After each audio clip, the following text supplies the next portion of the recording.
اگر جمعہ کے دن خطیب صاحب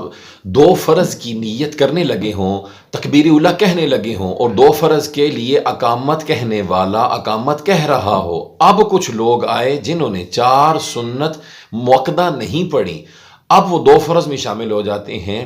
تو چار سنت موقدہ کب اور کیسے پڑھیں؟ ٹھیک ہے، اگر وہ نہیں پڑھتے تو کیا ان کا جمعہ ہوگا یا کہ نہیں؟ پہلے جواب سنیں کہ کب پڑھیں۔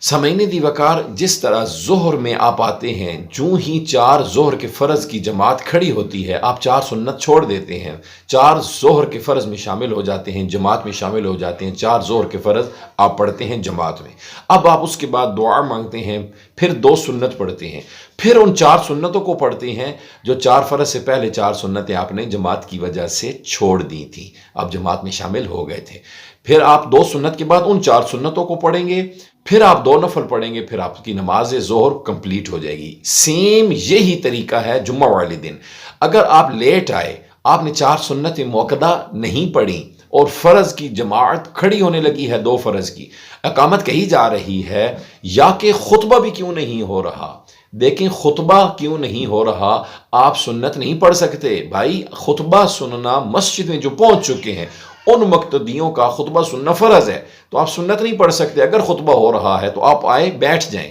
لیٹ آئے، خطبہ ہو رہا ہے تب بھی بیٹھ جائیں، اقامت کہی جا رہی ہے تو پھر تو سنت رہ ہی گئی۔ خطبہ ہو رہا ہو تو اس کا سننا فرض ہے، آپ سنت نہ پڑھیں، سنت چھوڑ دیں، خطبہ سنیں، وہ فرض ہے۔ اس کے بعد پھر آپ دو فرض پڑھیں، پھر آپ دعا کریں گے، اس کے بعد پھر چار سنت بعد جمعے کی پڑھیں گے، پھر دو سنت بعد جمعے کی پڑھیں گے، پھر اس کے بعد ظہر کی نماز کی طرح ان چار سنتوں کو پڑھیں گے جو آپ نے پہلے چھوڑ دی تھی، لیٹ پہنچے تھے یا خطبہ ہو رہا تھا، تو ان چار سنت موقدہ کو ظہر کی نماز کی طرح دو سنت کے بعد پڑھیں گے۔ صرف نیت یہ کریں گے، چار رکعت ما سنت موقدہ اول جمعہ کی مؤخر شدہ، بس باقی وہی نیت ہے۔ آپ اس طرح چار سنتیں دو سنتوں کے بعد پڑھیں گے، نیت کے الفاظ صرف مؤخر شدہ سنتیں اول جمعہ کی، یہ الفاظ تھوڑے سے تبدیل کر کے آپ نیت کر کے چار سنتیں دو سنتوں کے بعد پڑھیں گے اور پھر دو نفل پڑھیں گے، آپ کی نماز پوری ہو جائے گی۔